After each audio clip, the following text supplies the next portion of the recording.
पण निघतो, काही काही याच्यामध्ये निघले तरी काही घाबरायची गरज नाही. आपल्या B7000 ग्लूने त्याला स्टिक करायचं बरोबर.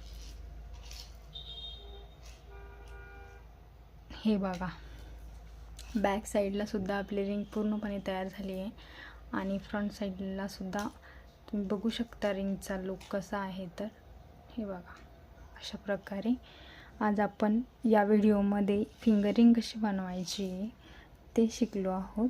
जर तुम्हाला व्हिडिओ आवडला असेल तर प्लीज लाईक करा, शेअर करा आणि सबस्क्राईब करायला विसरू नका आणि बेल आयकनला प्रेस करा.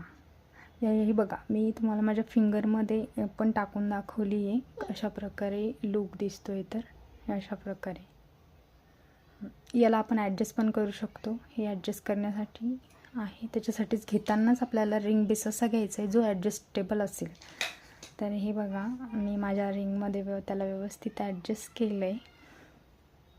फायनल लूक तुमच्या समोर.